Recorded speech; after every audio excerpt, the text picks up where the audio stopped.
We are back on again now. It is just midnight, so it's actually the 19th of the 1st, 2018. So it's just gone into Friday. And we have on this panel Yudit from Israel, Astral, English but lives in Denmark. We have Patricia, UK. We have Jay, America, Artist, Germany, and we have Santos, Australia. Hello, everybody. Hello. Hello. Good evening, everybody. Shalom. Hey, so a bit tonight, Santos been talking. So how's things been for you, Santos? Pretty hectic lately. Quite a few things happening.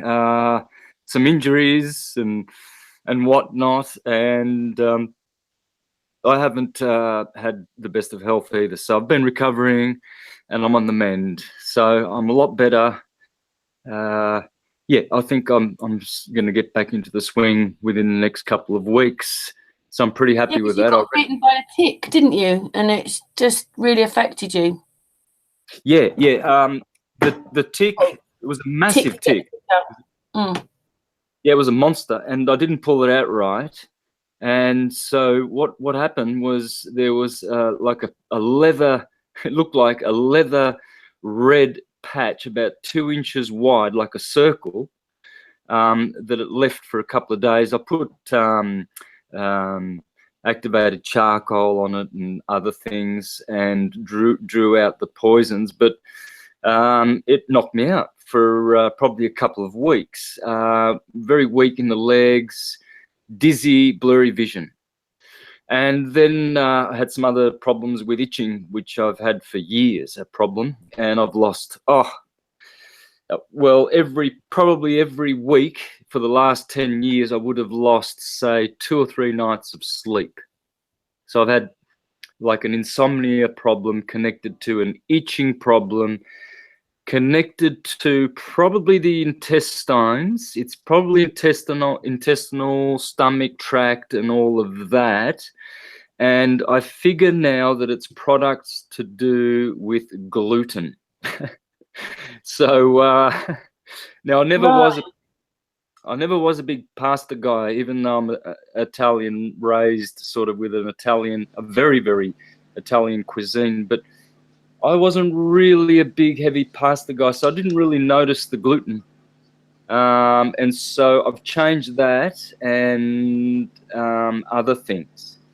So I think I'm improving with the itch side of things, but that's been literally hell for me for 10 years.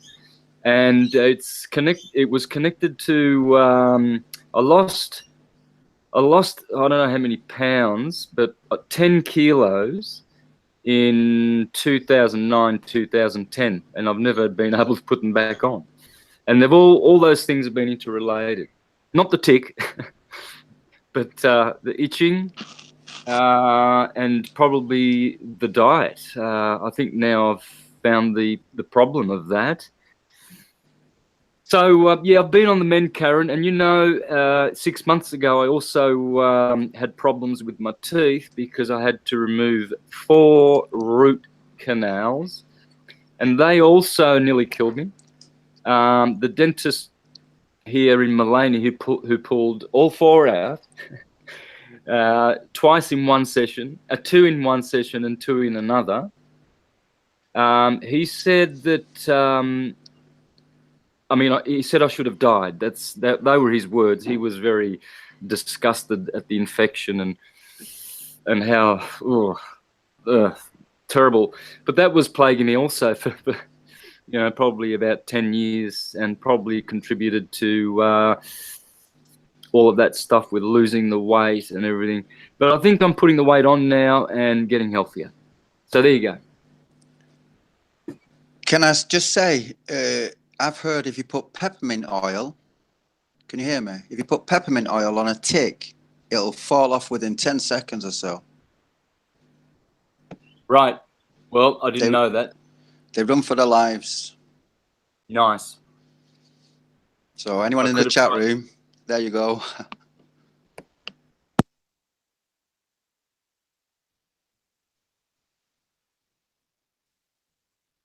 Yeah, I guess I panicked. Sorry, I couldn't What get my happened- microphone back on. Yeah, Santos, you've just been really ill. We don't think about ticks and things like that, do we? I mean, generally.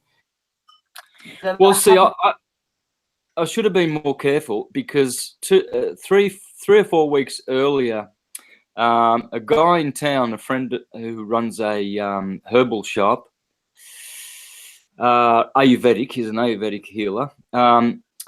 He told me that he had to go to hospital. He was found lying on his back in his shop there by a customer. He was he was bitten by a tick and thought he removed it properly, but he didn't, and he was just paralyzed and couldn't get up. And so the ambulance came, took him, and helped him, etc. And so, but he was weak for weeks as well. I mean, they're pretty savage here in Australia. We lost a dog on this property 3 years ago through a tick, killed it. And I've seen all the kangaroos are tick infested around, but they can live with it somehow. And I don't know how this one, I don't know where I got this because I don't know how long he was on my body, so I don't know where it came from. And it was on my chest, near the right arm, near the shoulder there. And so you've got to be really careful here in this country how you remove them. And I believe some of these ticks and insects are weaponized these days too, guys. So I do keep hearing around town people saying that there's a tick epidemic. So, yeah, Wow. I'll have to be very, very. And the other thing you were talking about, like your teeth, I think in the 80s, they didn't care how many teeth they drilled out and what they did to people's teeth then, because, you know, I know loads of people just had masses of fillings, just filling after filling, and there was no need for it. They were just making money. Yeah, it's just their way of making. For instance, here I paid $1,500 for about, I don't know how many I got. I know I still have a few, and they're not infected. So I'm watching those that I've got left. But I've had to remove those and it was a disaster from the start because dentists are deceitful. You know, whether they know that their programs are just for destroying teeth and making more money and generating income for the dental industry. All the problems of teeth could be solved with little natural treatments like peppermint oil, garlic, turmeric. You can with garlic. I've prevented the most savage dental pain just with garlic alone. Within 10 minutes, you can smash any dental pain you've got. Any dental pain you've got, if you know how to crush the garlic properly and just put it around your teeth, you know, and your gums, and it kills the garlic. Also, it wasn't that long ago. I learned, like, obviously it's not a new thing now, but it was then, and it just seems so lacking in information. Putting onions in the corners of your house keeps germs away. The onion attracts the germs, and basically when people think they've got food poisoning, they haven't. They've actually been maybe left an onion that was in a restaurant or something, and they left it for half a day and then they used it. Because onion's really porous and it attracts all the germs. So don't ever eat an onion that you've cut up the day before. So people think they've got meat poisoning or something like that. It's probably the onion. But onions are really good. Doctors used to use them. They used to use onions and put them in the corners of people's houses.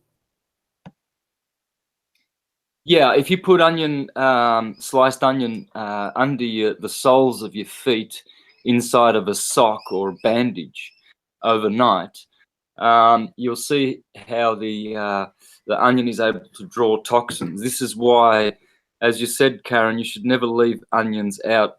If if I use onions, which I don't a lot, garlic and onion you should not use all the time because it agitates the mind.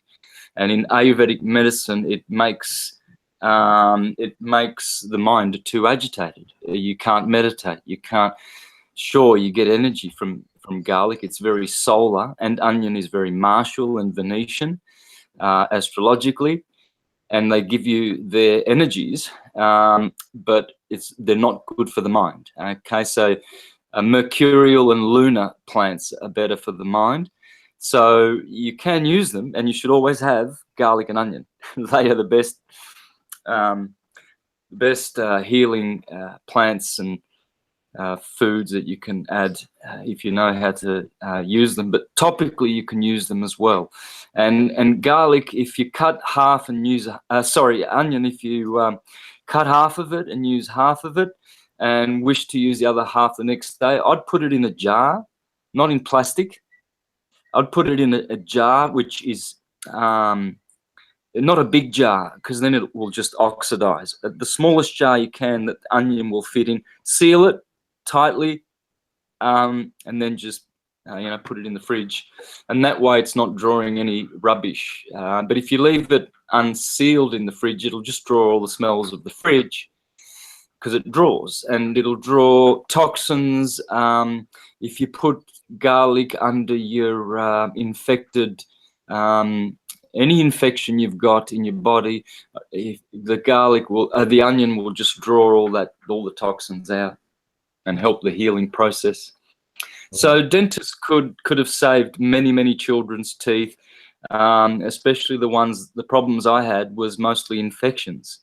And if I had known that I could have just used garlic, peppermint oil, clove oil, which I use now, even salt, Celtic salt mouthwash with a bit of peppermint oil in it. These are the best things. Coconut oil pulling, etc. There's many modalities now for saving the teeth and regrowing them. So I'm going to have a go at regrowing mine. Shouldn't be impossible. I actually have something I was going to share about the teeth thing that Santos is talking about, because I had my gums were bleeding, and then I know about urine therapy. So I thought, when you put your feet in urine, when you have a wart, the wart goes away. You're thwarting the demons, as I call. So I swished some urine in my mouth just as an experiment, and when I spit it out after I was done, it was perfect. My gums, the blood was gone. But I was going to ask Santos, what are those mercurial plants you were talking about? Could you give us just some names for the plants that are healthy for the brain, if you have time to do that?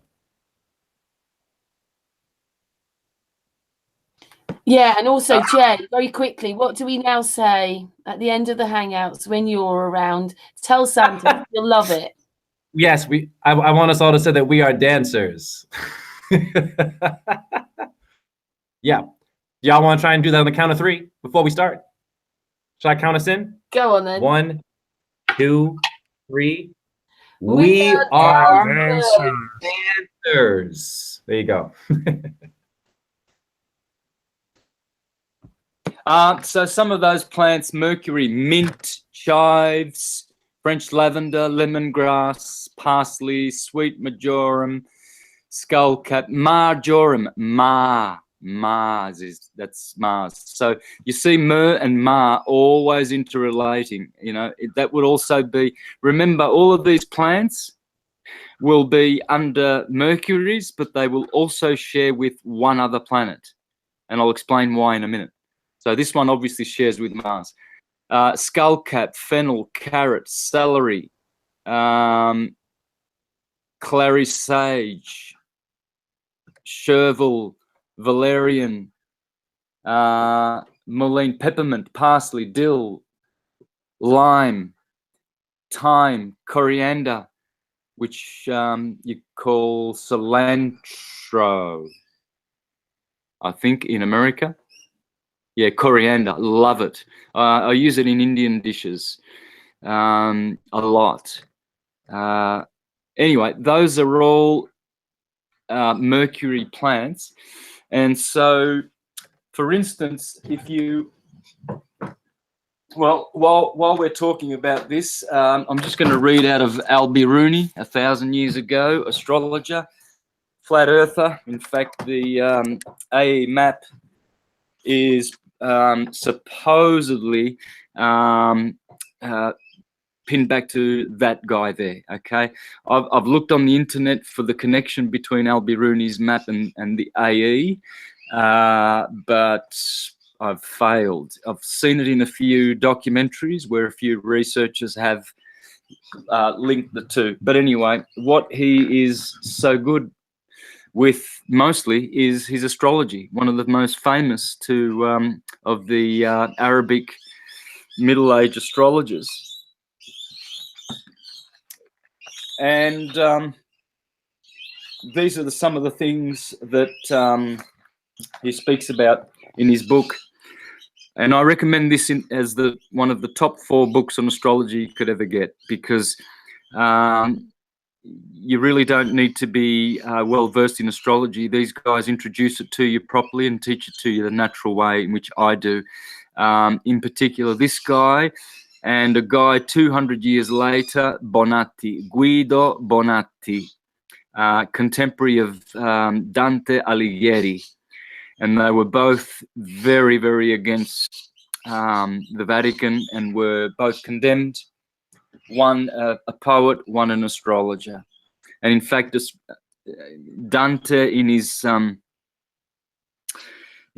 Divine Comedy, tongue-in-cheek, condemned his contemporary Bonatti to hell because of being an astrologer. And it was jokingly, of course, because they were friends. But both of their 2 books are the 2 best you could possibly get if you're a beginner and just want to get an ancient perspective and more accurate of astrology, more founded and grounded in natural science than modern day astrologers, simply because modern day astrologers are flesh eaters and they are Copernicans. Okay, so and they're so stupid that they don't know their own science is geocentric, and it can only work in a geocentric. This is how stupid the flesh eating that these gluttons called astrologers engage in. And they won't be reading the books I'm about to read from, by the way, guys. These books have no value to them. They are Copernicans, they are deceived by the Jesuits, and they are the false prophets that the Bible condemns, because they go after the false teachings of men rather than the teachings of God, which are our God mind, as opposed to our animal lower mind, the carnal mind and the Christ mind. So the Christ mind is God, okay? And astrology is from there. It's from God. It's from our higher intuitive right hemisphere connected to source, and it is the science of all things, and it is the science of how to understand all things, outside of which there is no other science, okay? Alchemy is a branch of astrology. Numerology is a branch of astrology. Astrology is the mother of all sciences. So on page 29, he says, it is rare that only one planet furnishes the indications for one subject or object. Repeat, it is rare that only one planet furnishes the indications for one subject or object. Generally, 2 or more are associated. As for example, when 2 elementary qualities are present, obviously related to 2 different planets. Thus, the onion is related by its warmth to Mars and by its moisture to Venus, and opium by its coldness to Saturn and dryness to Mercury.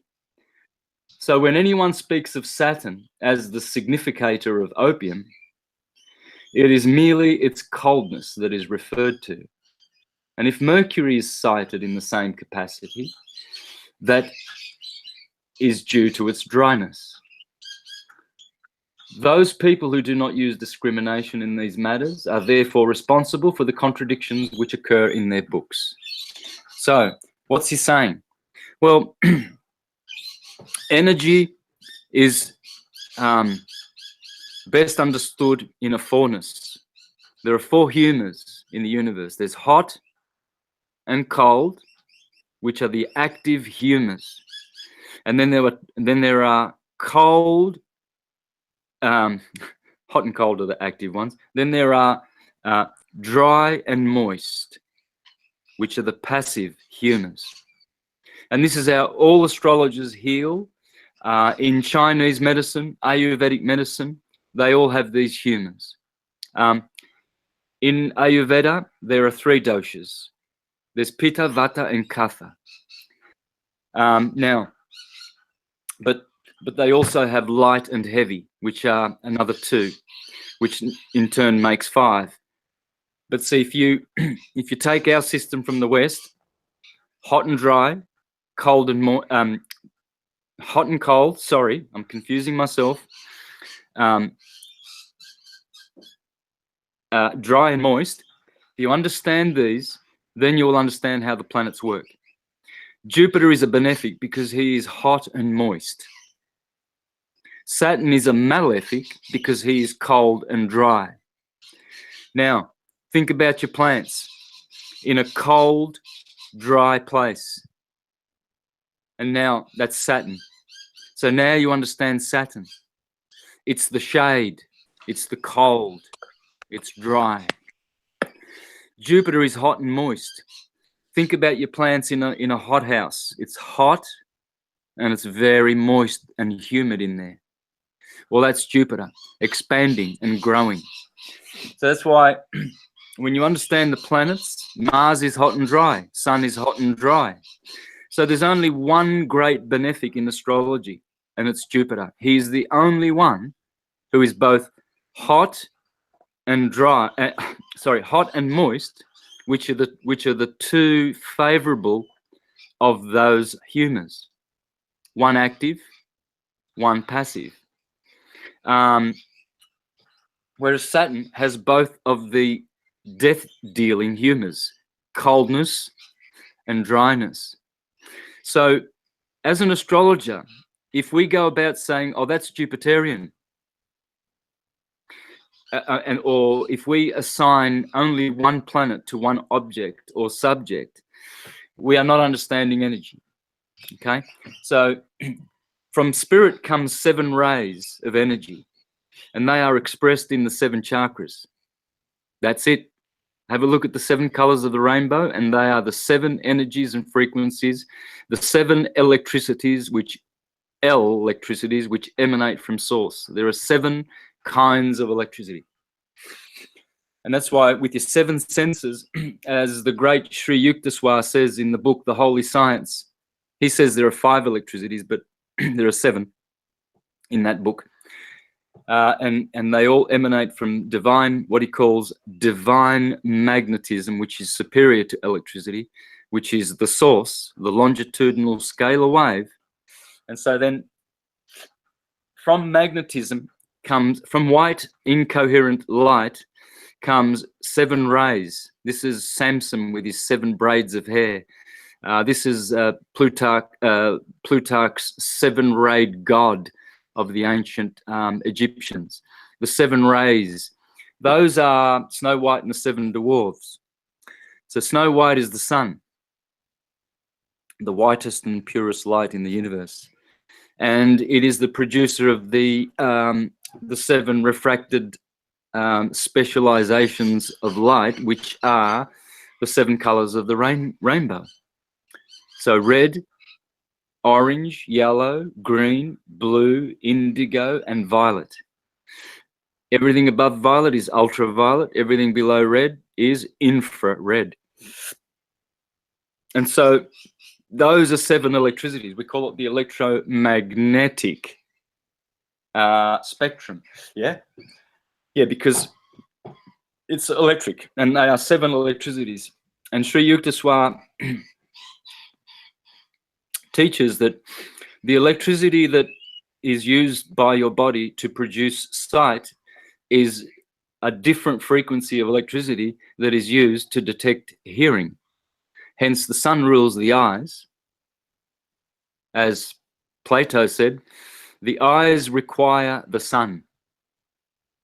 They require a third thing, which is the sun, S-U-N-S-O-N, savior, because without the savior we can't see. Prometheus, he brings the fire to humans so they can see, right? Whereas the hearing doesn't need a third thing. You make a noise, you hear it. You don't need any other thing in the sky to cause your hearing to work. Whereas, sure, you could argue that you could get a candle or make your own light, but in essence, in this cosmos, we need the sun, S-O-N-S-U-N, savior, Snow White and the Seven Dwarfs. Otherwise, our eyes don't get to work. So that's the savior, and that's the reason why, because that electricity, which is dominated by the sun, works through our eyes. Touch, smell, they are all the result of the seven electricities of the universe. And so this is why Al-Biruni continues to say, again, there are other groups of objects which have as general significator one particular planet, while other planets are associated with the individuals of the group. Thus, Venus is the significator for all sweet-smelling flowers, but Mars, in the case of the rose, is associated with it on account of its thorns, color and pungent odor, which incites catarrh. Well, what's catarrh? Well, that would be destruction, the destructive oxidization element in nature. While Jupiter shares with Venus in the case of the narcissus, Saturn in the case of the myrtle, the Sun in that of the water lily, Mercury in that of the royal basil, and the Moon in that of the violet. Similarly, the various organs of the plant are distributed to different planets. Thus, the stem of the tree is appropriated to the Sun, the roots to Saturn. Well, that figures. Saturn is underground, hidden, dark. Yeah, it's got to be the roots. The thorns, twigs, and bark to Mars. Makes sense. The flowers to Venus. The fruit to Jupiter. The leaves to the Moon. And the seed to Mercury. Well, of course, because Mercury is the messenger. He brings the seed of the next life. So you see, the tree is structured thusly. There are 7 planets ruling the 7 parts of the tree. Anyway, he continues on and on and on with all of these relations, and we really need. Here's another one. I'll read this one. Saturn is extremely cold and dry, the greater malefic, male, diurnal, disagreeable, and astringent. Okay, so there are 7 tastes. Okay, astringent, sweet, salt, pungent, sour, bitter. I think I got them all. Anyway, offensively acid, stinking, jet black, also black mixed with yellow, lead color, pitch dark. Jupiter is moderately warm and moist, the greater benefic, male, diurnal, sweet, bittersweet, delicious, dust color and white mixed with yellow and brown, shining, glittering. Mars is extremely hot and dry, the lesser malefic, male, some say female. Nocturnal, bitter. Yeah, of course we know Mars is bitter. In Spanish, amargo is bitter. In Italian, amaro, mar, is bitter. See, Venus, Eve, is sweet. Mars, amaro is bitter. But you see also in Italian, amaro is bitter, but to amar, it means to love. Amore. And that's also rooted in Mars, because he is the marido, the husband. Marito in Spanish, the husband. Marriage. Anyway, the sun, so dark red is the color of Mars. Sun is hot and dry. The heat predominant. Maleficent when near, beneficent at a distance. Male, diurnal, penetrating, pungent, shining reddish yellow. Its color is said to be that of the Lord of the hour. Venus is moderately cold and moist, especially the latter. And the lesser benefic, female, nocturnal, fat and sweet flavor. Yeah, we all know that she does the fat. Yeah, overweight and obesity is due to a Venus or Jupiter imbalance, because they are both sweet and delicious planets.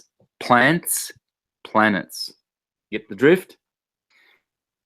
Pure white, tending to straw color, shining, according to some, greenish. See the Islamic flag, greenish. Mercury is moderately cold and dry, the latter predominant, beneficent, male and diurnal by nature, but takes on the characteristics of others near. So whenever it's near Saturn, it's a malefic. Whenever it's near Jupiter, it's a benefic. That's Mercury. Complex flavor and color.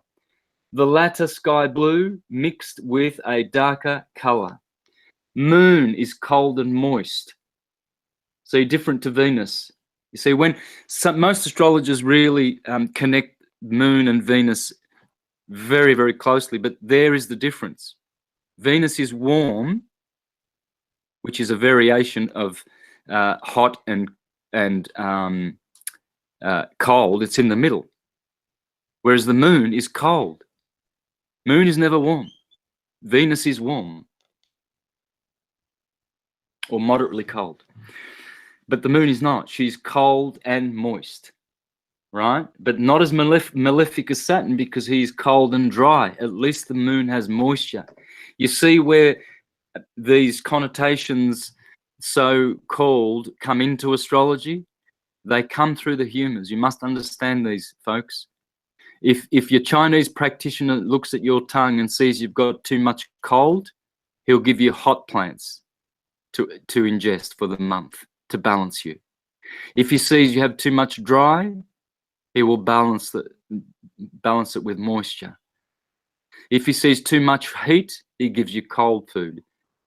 If too much cold, he gives you hot food. You see, there are 4 kinds of foods, 4 categories, and you can fix anything you want to on your own at home, guys.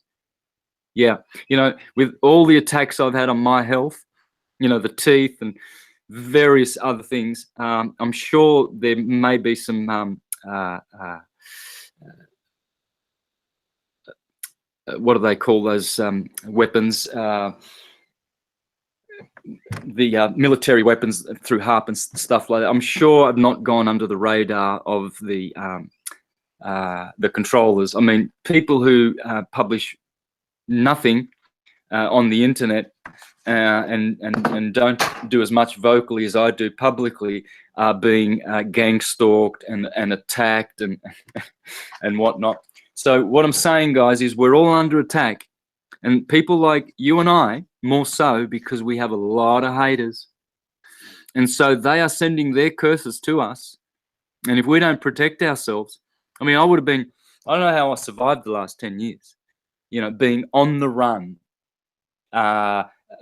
struggling financially, the sicknesses and all the things, if I didn't apply all these modalities, and if I didn't understand what foods to ingest and all the modalities that I've done, I'm still alive and pretty healthy, you know, for 54. And looking around me, I mean, I've outlived a lot of my own friends who have died of, you know, stomach, heart problems in their 30s and 40s. So the point is, Even in Australia, Santos, with all that beautiful sunshine. Or is Yeah, it we just because see- we're eating plastic? Because we're eating plastic or chemicals? yeah, we see people are still abusing their bodies. You know, they're still mistreating their temples, and so they are punishing themselves. They eat now and pay the consequences later. It's like the debt system, you know, just get a loan now and pay the debt off later. I want it now. And so people, when they get hungry, they get seduced by their nose, you know. Smells good, but it's poison. And they don't, their powers of penetration don't go beyond their senses. The eyes, oh, that looks so delicious, smells and looks great. And then the result is, look at people's you know, their face, look at their how they're slouching, and they don't have enough energy, and they're sad and depressed. This is all due to food and lack of astrological wisdom. Santos, can I just say that someone else has joined the panel? I don't know how, I can't say his name very well. Do you want to say your name?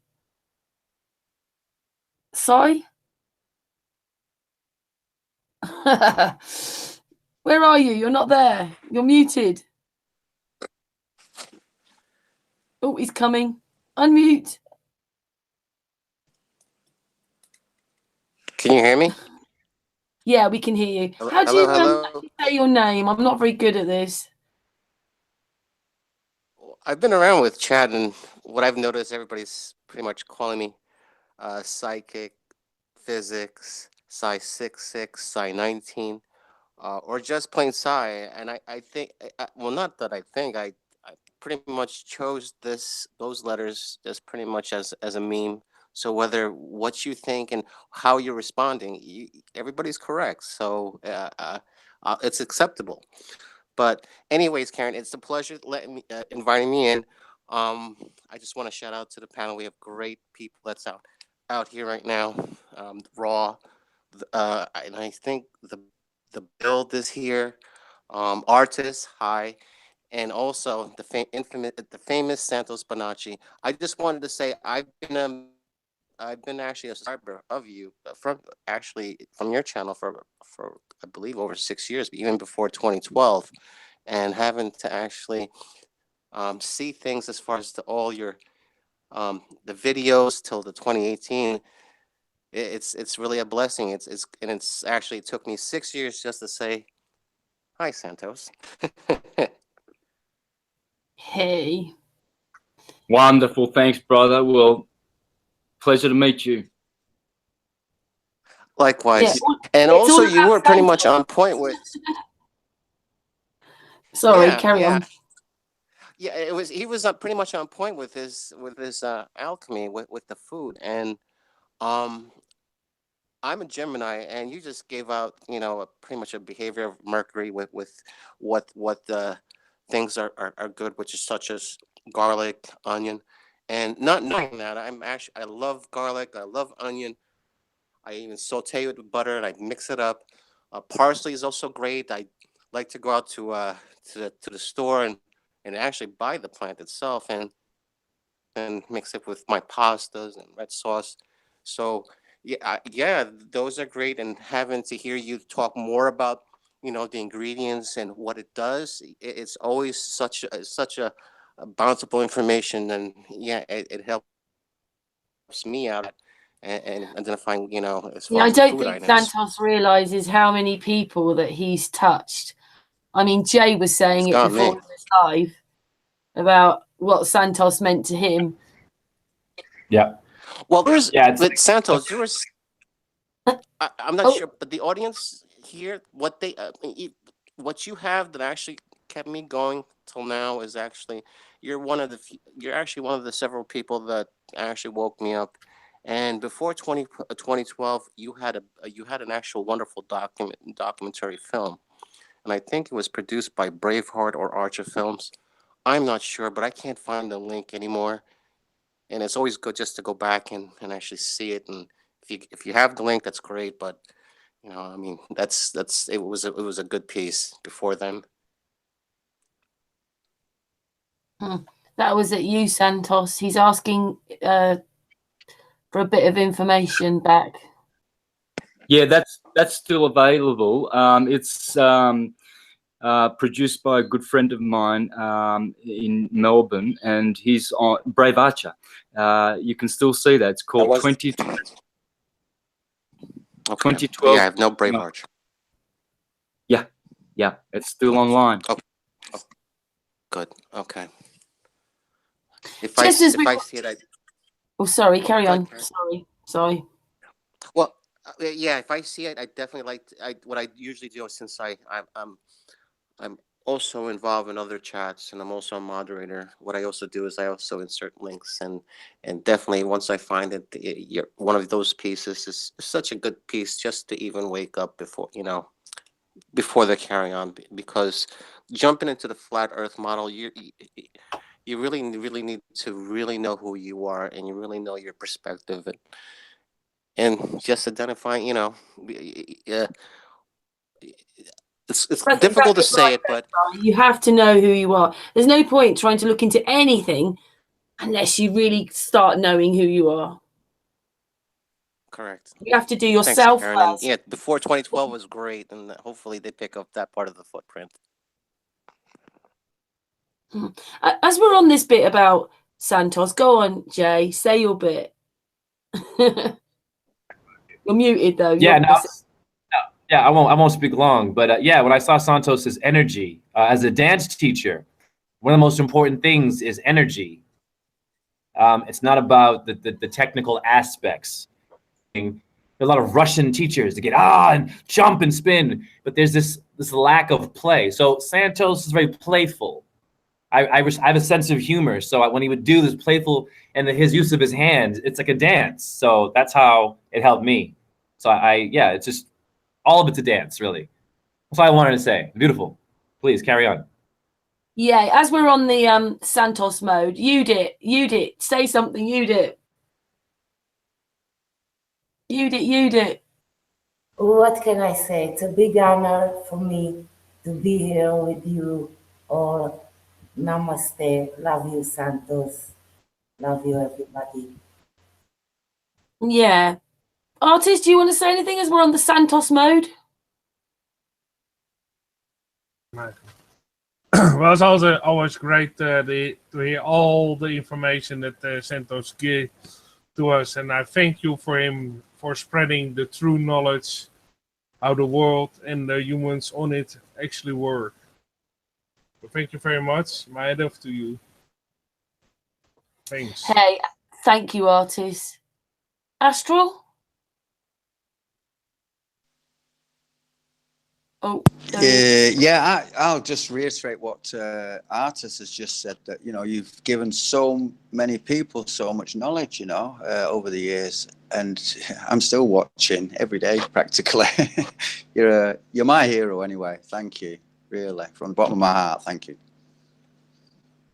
And I'm very biased as well, because I love Santos, and I'm just very honoured that I speak to Santos, even little messages nearly every day. So I'm really honoured. We're very honoured at Santos. So thank you so much. Thanks, guys. I really appreciate that. It's very, very humbling and heartwarming. And everyone who does hard work, we all do, needs to be reassured, needs to be appreciated, etc. And I think the appreciation is about people, and the people who are expressing their appreciation are people who knows how hard it is to be a hero unto thyself. So I don't necessarily seek to be a hero to men, with PhDs, fame, and all kinds of these things. I seek to be a hero to myself, and to seek perfection in myself, and excellence and so forth, as we all do. So I've said this before, Santos. People don't know that you are actually a real activist as well. You're not just someone that comes on Hangouts. You go and stand out there. You stand out there where the press are looking at you, and you stand up for people's rights. And I don't know if a lot of people know that you do that. I think they do. I mean, most people know that there's the other side of sovereignty and that, because I've always taught that self-determination comes in the knowledge, the spiritual knowledge, which is the astrotheology and astrology that I share, and then the material sovereignty side of our nature. Both have to be balanced. We are to be kings and priests with Christ for 1,000 years. What this means is that our Christ consciousness will be perfected in 1,000 years as we are the priests and kings unto ourselves. In the Jewish system, this is called to be a Jew. You see, in the Greek system, with the Greek myths and the Platonic and Pythagorean teachings, it was the hero. See, that's why I use the hero a lot, and I use this a lot in my communications with people, but it's very misunderstood. When I say that we are to be heroes, it means that we are to be the philosopher kings and priests that the Bible is talking about, that Plato's talking about, that all the scriptures are talking about. We can't just be the hermit philosopher spiritualist. We also have to live the sovereign, self-determined, and teach others. So in being a hero to myself and saving myself, that's ultimately what I'm interested in. I'm also interested in saving my brothers, because there are 3 types of heroes, okay, in the Greek system. In fact, I'll read straight from Macrobius where he teaches this. Let me grab that. Please give me a minute. And what he teaches, Macrobius, is a quite simple teaching. And that is that there are 3 heroes. There's the Jupiterian, the Neptunian, and the Plutonian. Okay, so the Plutonian hero are all these worldly heroes, sportsmen, military people that are here to be a hero on the materialistic plane. And all they do is act out a material existence and never reach the higher consciousness. The Neptunian is your hero a la Ulysses. Ulysses returns from Troy after 10 years of wanderings, according to Macrobius here in this book. And Penelope doesn't recognize her, but then eventually he shoots his arrow through the eye of the needle, and Penelope recognizes that her lower Ulysses counterpart, the lower mind, has been wandering for 10 years, which is symbolic for the soul's journey, in which we reincarnate many times, and through the cycles of necessity we grow, sublimate, transmute, grow, evolve, develop, and reach a certain level where we are ready to ascend from the material planes, and it's suffering. And so Ulysses saved himself, but guess what? Couldn't save his friends. He only saved himself. These are Neptunian heroes nonetheless. And these are praised heroes in all of our mythologies. Ulysses, all of these guys who saved themselves. They're not real characters. Jesus, etc., like our nursery rhymes, they're not real characters, and yet they are real in that they are talking about us, you and I. Because when we live a life where we save ourselves and others, and I know all of us in this group belong to that number. We're all Jupiterian heroes, because we're not seeking to climb any fictional ladder to be our own heroes in the minds of men. We're not Neptunian because we're only thinking about saving ourselves. We run off to the mountains like a hermit and hoard all of the teachings and yogas and pujas and chants that we've ever learnt and not share them with people so that they can get off their medications and bad habits and vices, etc. So we run away, we save ourselves. Oh yeah, I got my ass saved. But see, Ulysses' men were turned into swine. So when you speak, you better have truth and something of benefit coming out of your mouth if the people who are receiving your words are going to benefit. And what I teach has many benefits: mental, emotional, spiritual, physical, diet-wise, spiritually wise. I get countless of people writing to me from all around the world, telling me how their lives have been transformed. They are now vegans. They are now competent astrologers. They are now successful. They are now happy. They are now healthy. Everything is good in their lives. And so this is what we are doing with our shows. Karen, Jay, Yudit with your YouTube channels. So you're adding to the saving your brothers and being a Jupiterian hero.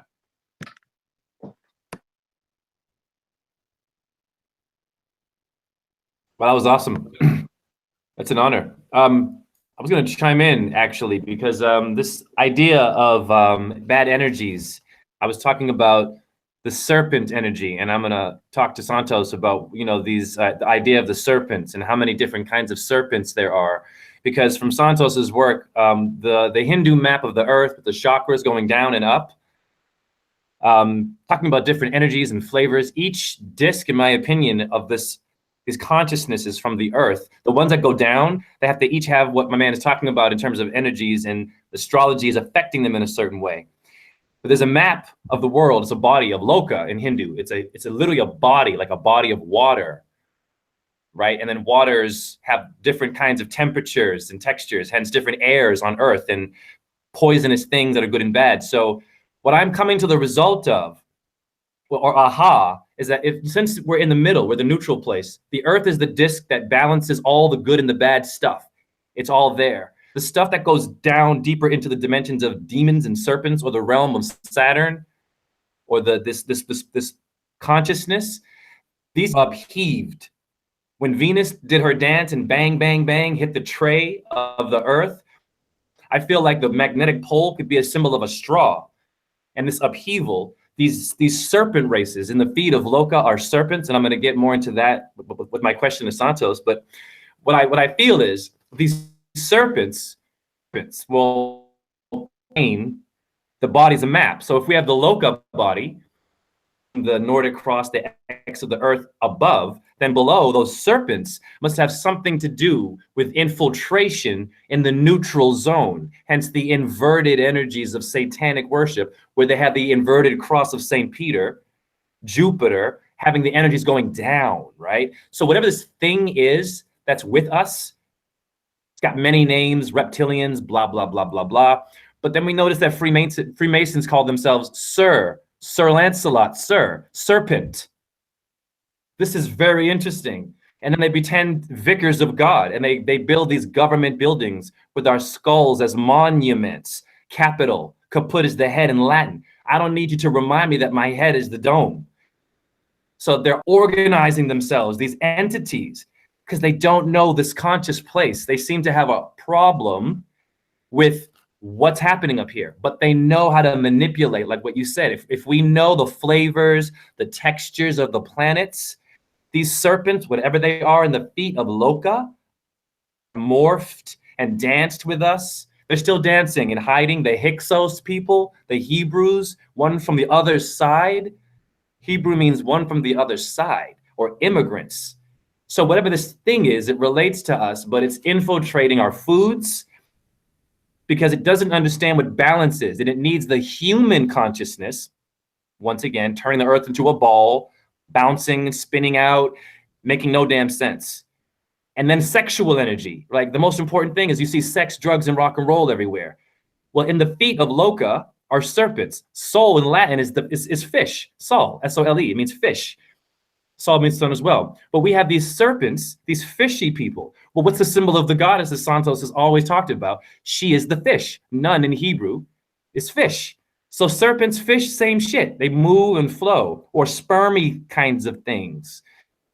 So whatever this energy is, we start off as these little spermy things. It's the lower mind.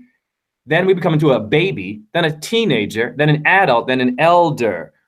This thing from the feet, it's a sexual energy. It's the secretions. It's an inverted understanding, in my opinion, of the sexual energy. Hence why they love the 666 and XXX rated movies.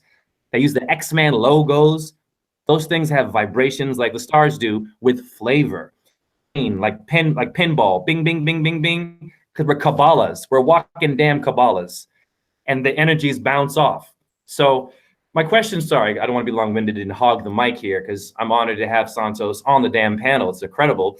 My question is, do you know the serpents in the feet of Loka in terms of the Hindu map? And in your opinion, do you think these serpents are, I don't want to give them a label, but is there some kind of diversity with the different kinds of serpents and snakes?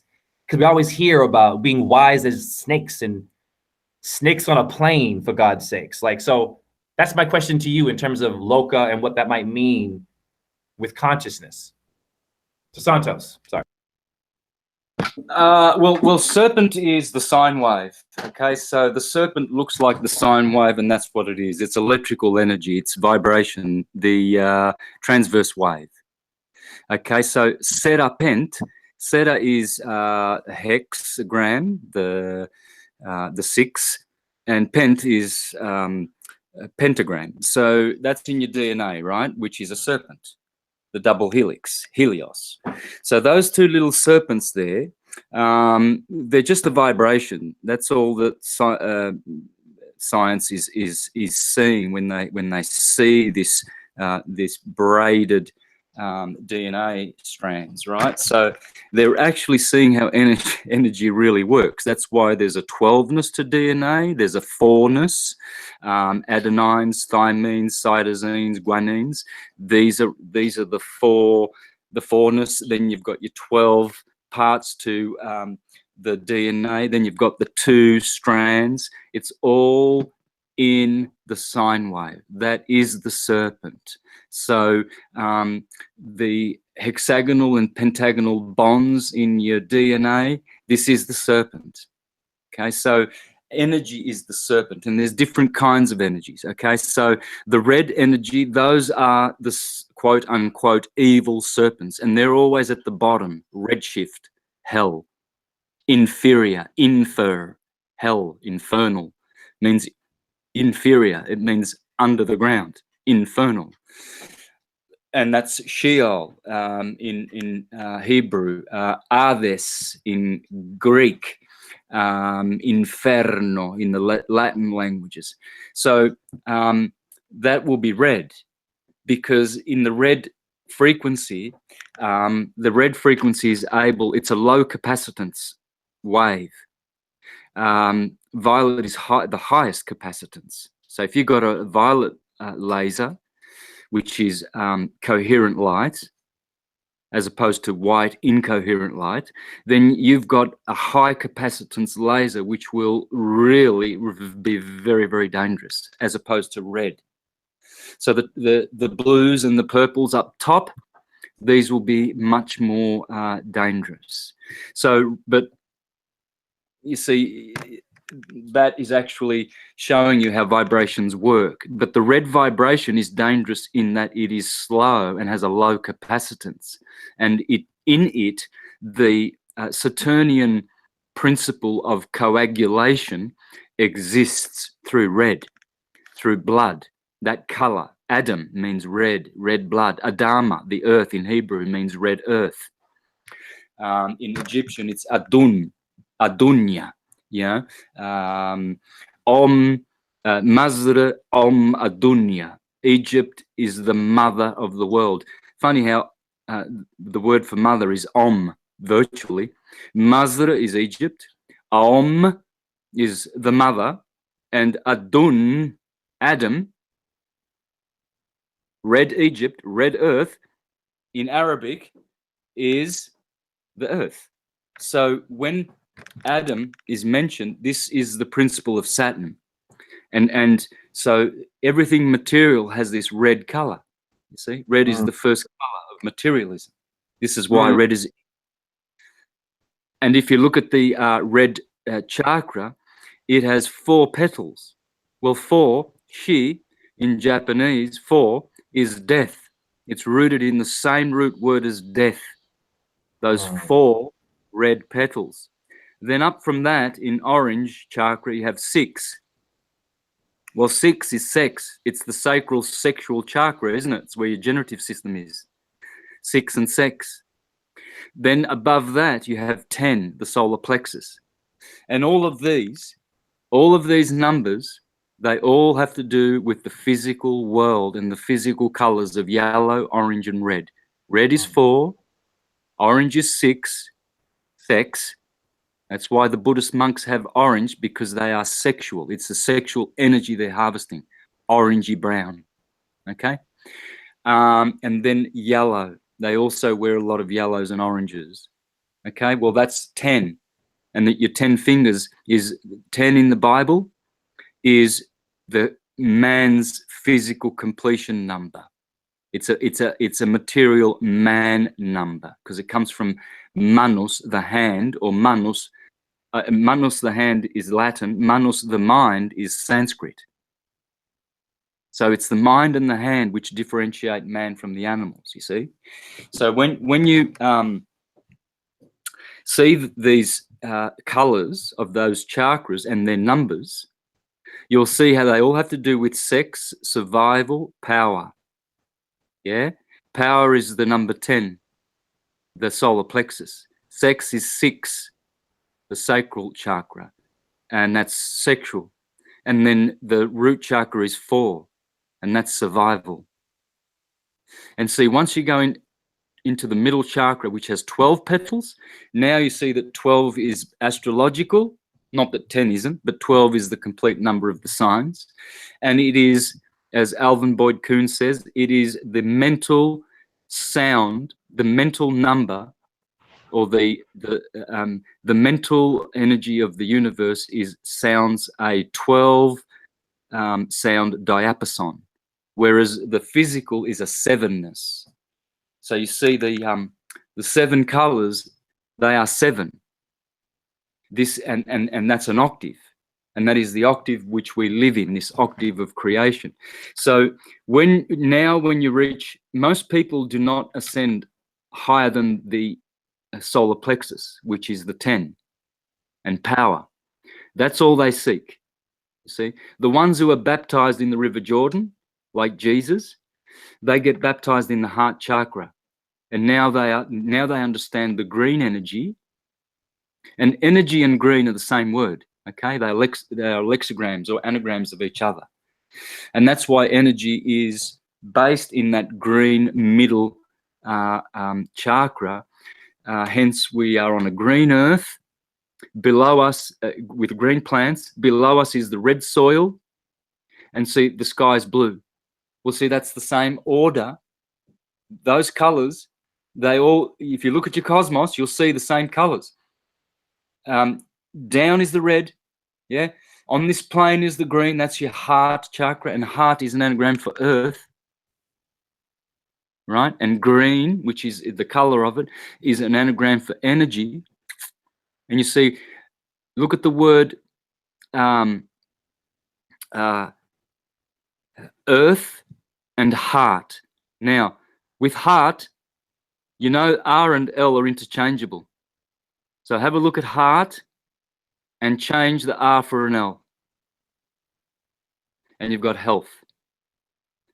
So health comes from Helios. And the heart chakra is ruled by the sun, Helios. And it's the main vortex of your body's energy, okay? There is 2 dielectric inertial planes centered in your heart. One is vertical, one is horizontal. And so you have 2 dielectric planes. And so as you go up higher than the heart chakra, you're now into the 12ness. The next chakra has 16 petals. So you see how the bottom chakra is red, at the bottom of your torso. The top of your torso is blue. So you see, when your consciousness understands these colors and understands these chakras, and as it grows through them, because even the dullest of human beings has, to a certain degree, all chakras activated. They're not all entirely dead. It's just that your materialists, your flesh eaters, your corporate climbers, your order followers, the police, the sheriffs, all of these people, a lot of good people in there too, by the way, but they are pure Plutonian heroes. That's all. These people, they probably only have their crown chakras 0.0001% activated. That's the difference. Whereas we are in the, perhaps 5% activated, the crown chakra, maybe 10, some of us 20% activated, maybe 30. But it's not about comparison, and it's not about wondering where you're up to. It's about managing how much enlightenment you've already got. Because if you have too much knowledge, as the Apostle Paul said, knowledge puffs up, but love balances knowledge. So if you go around and you know this and you know that, and I know better than you, and blah, blah, blah, you're only hurting yourself, because you're not balancing the knowledge that you have. So humility is first, balanced with love, the knowledge. It doesn't mean you can't share it. You have to share it, but lovingly. And it's got to be beneficial. And it's not got to be based on your own opinions. It's got to be based on all the accurate knowledge, you see. And so the blue has 16 petals. Well, 16, 1 and 6 is 7. And it's the throat chakra. And it's blue. Krishna is blue. Satan is red. So you see, the Christ energy it's got this blueness about it, because it's blue shift. It's higher capacitance. It's more spiritualized. Doesn't mean red isn't spiritual. It's just got a lesser degree of spirituality.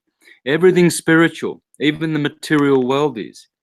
When some people say the spirit is the soul, as the Hare Krishnas, they say you are a spirit soul, whereas the Neoplatonists split that, and so does the Bible, and tells you that the soul is different to the spirit. Then there are those who will tell you that the soul is the body, the mind is the body is the mind, etc., vice versa. Well, what they are saying is partially true, because as the soul is a vessel for the spirit and the body is a vessel for the soul, they are all one thing. See, when God breathed breath into Adam, he became a living soul. So what was it? It was the breath, the bratheos, that made him a living soul. He has a soul. He is a soul. You will never lose your soul, but you are a soul. You see, and that soul has a body. Hence, your soul is your body. It's not incorrect to say these things, but you have to qualify what you say, because most people will only hear what they want to hear, and then they'll run off and then misconstrue it. You see. So that's why I read from Al-Biruni originally, because if you administer a herb astrologically because it's martial, but that herb might actually also be partaking in Jupiterian energy, and you don't want to administer that one. You want to administer one that is martial with Mercury. So you've got to get your humors right. So you might see someone astrologically that you're talking to, and you see that their Sagittarius sign is weak, and so you automatically think, well, the liver's down, and you see Saturn's in Sagittarius, so you say, oh well, that's cold energy, so your liver's cold, you need to heat it up. Well, that's true, but it might need moisture or dryness as well. So you've got to then know the herbs that has the 2 correct humors, not just one. You see, and this is where the competent astrologer is one who is able to, as Firmix Maternus says, consider all things in the chart. You see, a doctor who treats you and diagnoses you with one symptom, you know, I've got a sore throat. Right, you need this, you've got a flu. No, it might be an infection, it might be something else. It might not be a flu at all. For a flu, you need a runny nose, you need headaches, you need this, that, and all these other little things, etc. So if a doctor doesn't know how to diagnose and cure, well, you throw him out. Next, please. So they should all be thrown out because none of them obey the Hippocratic Oath, which says if a medic or a doctor does know nothing about astrology, he's not worthy to be called a doctor. They don't know about these humors. They just see, oh, look at you, you've got a headache, take this and check out how many side effects it has. Isn't it groovy? And it costs you a shitload. Swallow it. Yeah, because they're all in cahoots with Big Pharma. So this is where we need to be our own doctors. Let your food be your medicine, let your medicine be your food. The intake of herbs, fruits, vegetables, nuts and seeds, and very few grains are the only foods that we can draw on. That's it. I would put herbs at the top, then fruit, then vegetables, then seeds, then nuts. But you see, this is the thing with seeds and nuts, they have to be activated or fresh. Otherwise, the body won't assimilate. It'll just be an irritation. This is why you have a lot of these so-called vegans who were vegan and went back to flesh eating, or vegetarians, and they think they're so smart. Oh, they think they're so smart. I tried that for a year and it was the worst thing I did. Yeah, it was because in your ignorance, you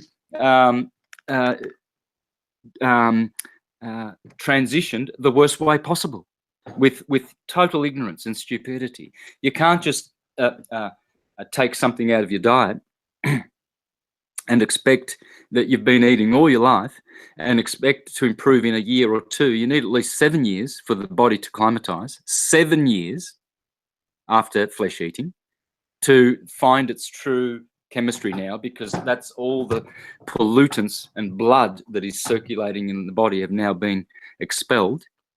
And then you need mastery in understanding how to eat. I know vegans who go down to the shops and just buy chocolate with nuts in it and just eat that. Well, first of all, it's got aspartame in it. It's got dairy in it. Or vegetarians, I should say, not vegans. And the nuts aren't activated because what does Cadbury know about how to get the best out of nuts? They give you almonds and hazelnuts and cashews in your chocolate, but those are old, oxidized, and they're not going to withdraw their nutrients in your stomach just with potassium chloride, sodium chloride, and hydrochloric acid.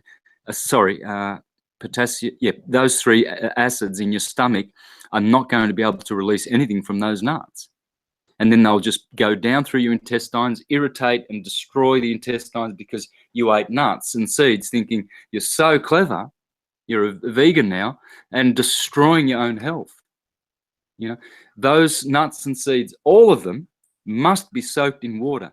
Hence what happens is the water then releases naturally the nutrients, and now they are imagining that they are going to grow into a tree.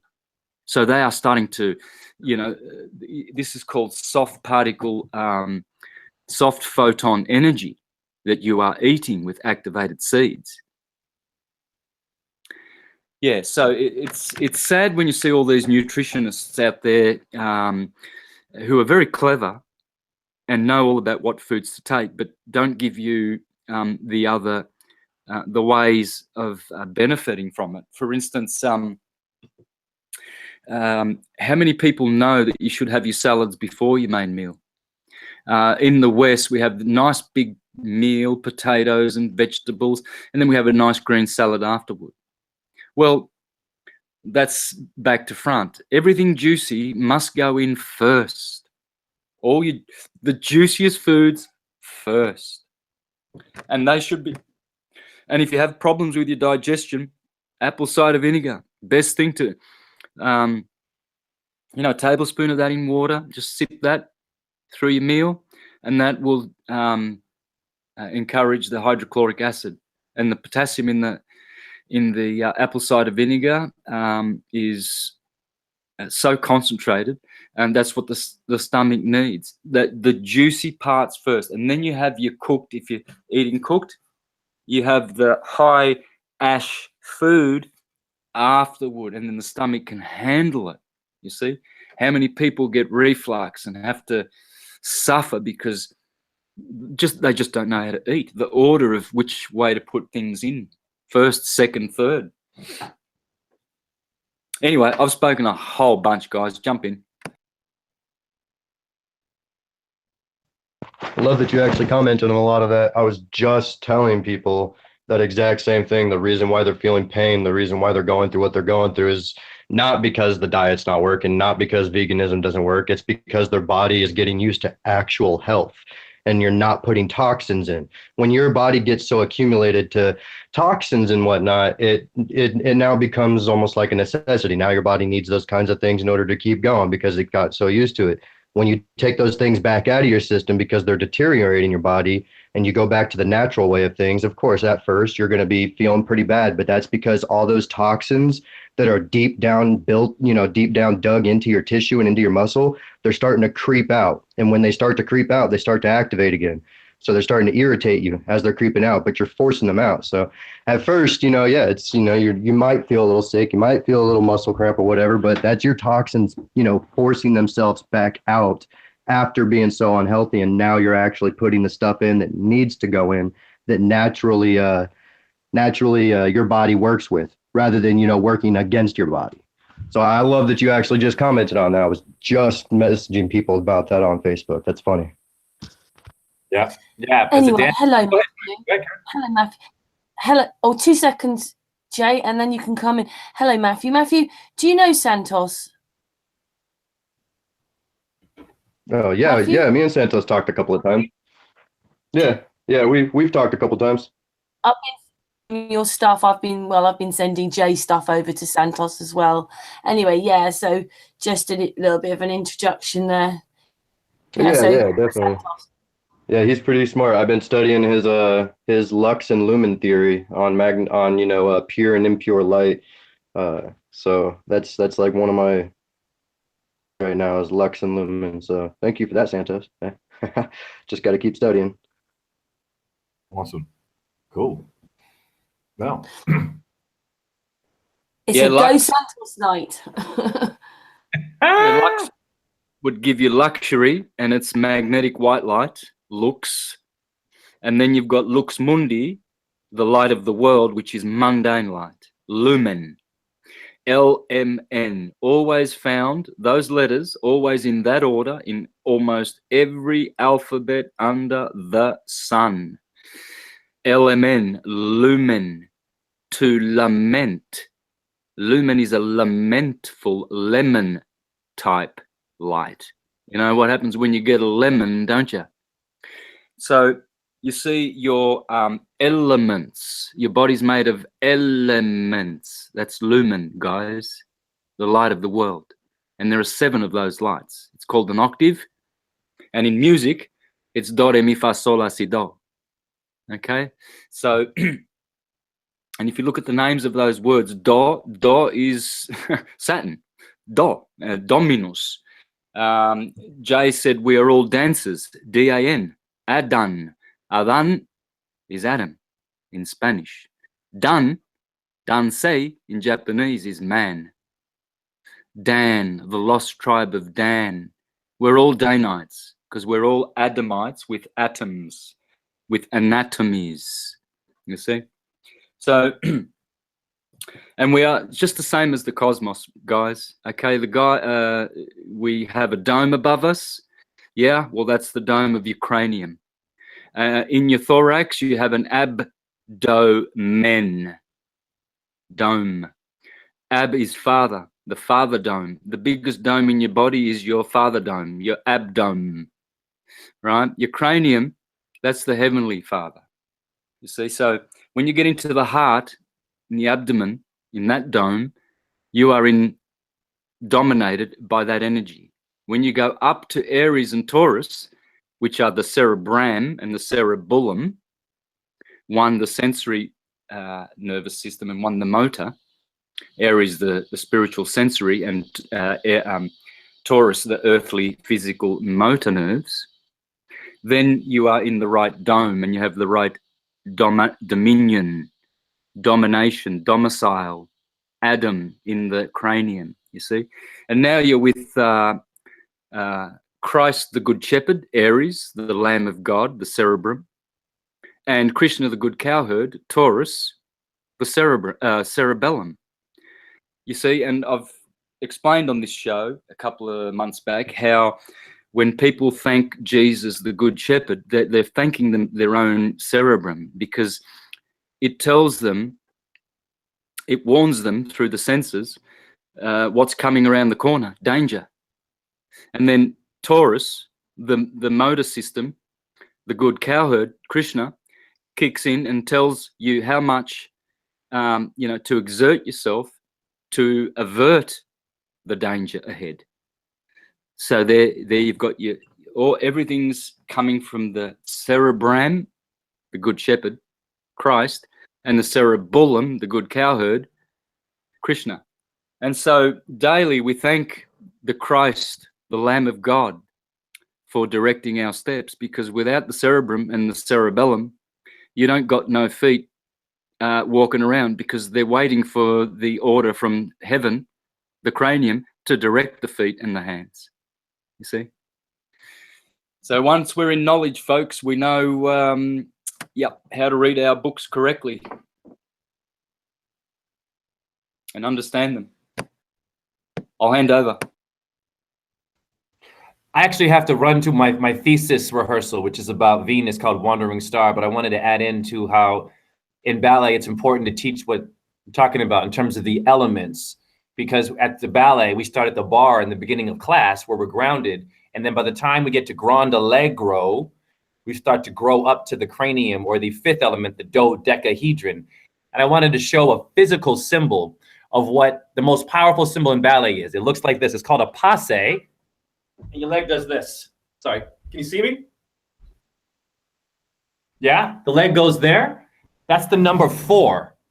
So when we're in passe in ballet, the leg crosses over. That's the hangman on the tarot card, upside down. Wow. So like when I'm doing a pirouette, I'm harnessing the elements, those energies, all those flavors and textures, and they go to mama, they go to the dome, they go to the dodecahedron. We're jumping and spiraling in ballet, doing pirouettes, which is pyros for fire.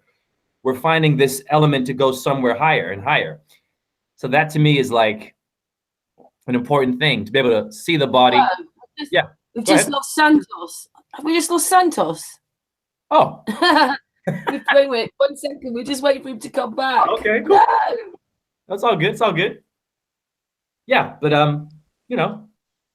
symbolism, physical symbolism. The numbers in the body don't lie. They give it away, and they help us to find the health that Santos was talking about. Yeah, I think PsyXiX might want to say something, or PsyXiX. Let's see. He's unmuted. Yes, I mean, well, as far as what you guys are talking about, and with the chakras and the elements and the colors, it triggers my meditation. I do a lot of meditation, and along with my meditation, I do a lot of also associated with kinesiology, with kinesis. And how you guys are talking about the colors, I could definitely see it. I could see the movements, and I do my meditation outside, outdoors, all the time. It doesn't matter what weather. It could be a torrential rain. That's no problem. Lightning. That's beautiful. Right now at this season, snow, blizzards. I could be out there. I could actually meditate. And when you guys are talking about the chakras and and then like the dimensions as far as the colors, it's incorporated. It helps me evolve in what I do. And this is the only thing where I could actually be myself and I feel comfortable with it, and where I can actually meditate and be me. But then aside from that, you know how we are. We have this is a dualistic uh, life, where actually not only we don't have time for ourselves, we we do have responsibilities, and we know what we need to get by as far as with legal and how things work. But it's wonderful to be with you guys on a panel with you with the raw, which is great, because it's good to hear what you're saying, and what I'm also hearing, things that I'm picking up, is that the words that you're using, is that it's always saying, it's like the hive mind is trying to yell out, "Hey, I'm here, and this is what I'm saying," and you're just picking up pieces from different places, and that's what I'm hearing. So I give you guys the floor. Awesome. Oh, He's back. oh, he's back. Oh, Yay! I really hate that when someone just drops out. Are they coming back? You're back, Santos. Excuse me. You're back. Laptop went flat. I wasn't watching. all good. All good. All good. Yeah. Do you want to say what you had to say again then, Jay? Yeah, no, I was just going to expand upon, pardon me, being physically symbol literate, because the elements in ballet, they were very smart, these Freemasons. These Freemasons hid all the sciences in ballet. King Louis, Freemason, he made ballet famous. The Sun King, we have a solar plexus. So I always ask my students, I said, so King Louis was a Sun King, so we have a solar plexus. Does King Louis own the sun, or do we all have it? We have it, because that's a very important connection to make. These vicars who take control of sciences and light, and they invert it and go somewhere else with it, or they hide it somewhere beautiful, like they sell you fast food with the clown. Haha, it's not funny when you get sick. A happy meal, the happy meal is a depressed meal, actually. It's a lot of dark forces. So for me, when I'm looking at ballet and how much science is in it, it's a very important thing to just decode the physical symbolism of all of it. Why do we have pas de cheval in ballet? Step of the horse with the arrow, boom. And then we point our feet and they arch. Arch and arc is the same as the Ark of Noah. I got that one from Santos's always talking about the bark of Ra and arc. And then it starts to, the symbols, even the words are physical symbols. They're bodies that we all can unlace and unsew. Hence what Venus is dancing and sewing that pentagram every 8 years. So we have Susu in ballet, Susu. And we hit this very tight position, and we gather the ball of, once again, the sexual energies too. Like that chi is everywhere. Chi, char, broiled, Chicago. This chi, this child, the sexual energy, man, when we dance properly with it, with our food, astrology, everything has to have a 1 and a 2. When the 1, boom, boom, they come together. And then you get motion pictures. Motion, motor, Om is in motion. One word makes all this stuff happen. And that's science. That's knowing more than one planet. You know, O is a certain energy, and then the M. And they come together and they give us the life that we breathe. Hence, c'est la vie en français is Venus. V, Viagra, for God's sake, is even in the pills that they give us to, like, take it. Oh, now we're hard, but we're sick. So they use these names. They meaning Big Pharma. I had an aha moment earlier today about how we are like human ants in an ant farm. If you think about it, the dome could be like seen as like a little big window. And then, of course, from the gods above, we're very tiny. Hence, Big Pharma, we're little ants on the farm for the picking. Little metaphors like that help me to sort of see. Even the ant farm is damn flat. That's a flat earth symbol. Damn, aha moment. Sorry, the ant farms are all flat. Ants moving in the sand. I'm sorry, I got excited. Sign waving with the damn sand. So I have to run to a rehearsal for my thesis, AKA the ISIS. I want to say I love all of you. And before I do go, can we say that we are dancers once again on 3? Can I count us? Is that possible? Oh, you do it. Yeah, go on then. You do it. You're the teacher. Yeah, Santos, you better unmute. Matthew, you better unmute. I see you. Artez, you better unmute. 1, 2, 3. We are dancers. Dance. I said it first. I win. Yeah. Oh, Jay, it's always a pleasure having you on the panel. It's a pleasure being here. And Santos, I just wanted to say, love you, man. Love you, love you, love you. Thank you for everything you do. You've made my life much easier. I've had a lot to deal with, I mean, we all do, with this crazy corporate world and confusion. I'm having more relaxation in my stresses now because I know symbols. So I have things to keep me sane. So just want to say thank you to you for all you do, Santos Bonacci. Big flat earth hugs to you. Yeah, big hugs, Jay. Jay, thank you so much. Cheers, Jay. No problem, Thank man. you. Much love. Peace, Jay. Thank you, my darling. Could I just say at this moment, although I'm sure email people me. want to talk to you, Santos, there was a question in the chat room, and Balance It Out asked it. Does Santos know about multi-versal, can't say it, multi-versal law? I couldn't say it. Where's it at, Jerry? Pardon? Where's it at? Is it in the live chat? Yeah, it's here. Hang on, I'll put it in the chat room. Multiversal, is that the multiverse? There you go. Yeah, like a multiversal law. Quantum. I suppose we're calling that universal, aren't we? I don't know how. Well, they're two different words, so they must differ. But Multi and uni is where they differ. You've got universal, which is just our single universe. Multiversal, which would be, a multiverse kind of way of thinking. He's basically talking about dimensions. Quantum theory. yeah, I wouldn't be surprised if that law is the law of God, which is the law of sine waves. There's only one law. It's the law of energy. And we have to be the masters of that energy. And all energy expresses itself in the transverse wave in a 12ness. Starts at Aries, finishes at Pisces. You can model it around a Taurus field. In fact, I can show you. I'll share my screen. Someone sent this to me the other day. This is pretty much what you're looking at, guys. This is the law, if you're looking for the law. So I've got to share my screen, don't I?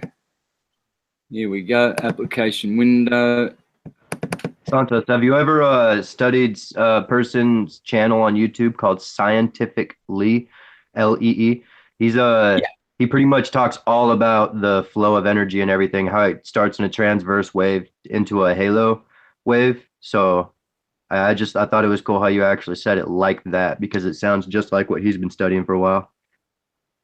Yeah, scientifically is right on it. Is right on it. Brilliant. The blue shift part of the Taurus field, the upper part, what we call, is a flower of life. And the other side, which is what Ken Wheeler's not seeing, is the pine cone. And so the halo wave is the crossover point in the middle, isn't it? The dielectric halo wave. Yeah. Yeah, exactly. Right. That's exactly what it is. Some people call it the block wall? That's what they call it, the block wall? Yeah. The block wall. The block wall. That's what your quantum physicists will call it, because it's convenient for them to make it something, that kind of tends to sound materialistic. Nothing wrong with block wall. It is a block wall in a way. It's just another name for it. I think it's just science trying to claim it for themselves, basically. Yeah, and they're not going to, because astrology already has all the answers, and we have to revert back to astrology. Here's the Taurus field. It's in the shape of a heart. Can you see my screen? Yeah, we see it. Yeah. All right. All right. Can you see me pointing to Aries, the first Taurus field? Yeah. Okay. Well, right here you see the M of Aries, meridian, the Ram meridian, because that's where 0 degrees right ascension starts at Aries. So you see the shapes. Here's the symbol for Taurus. Here's Gemini, the twins. It's clearly in there. Here's the 69 for Cancer. Here's the Leo one. There's the M for Virgo. There's the scales of Libra right there. There's Scorpio's M. There's Sagittarius's arrow. Capricorn at the bottom there, where he belongs, right the wave amplitude. There's Aquarius. Clearly you can see that in the middle.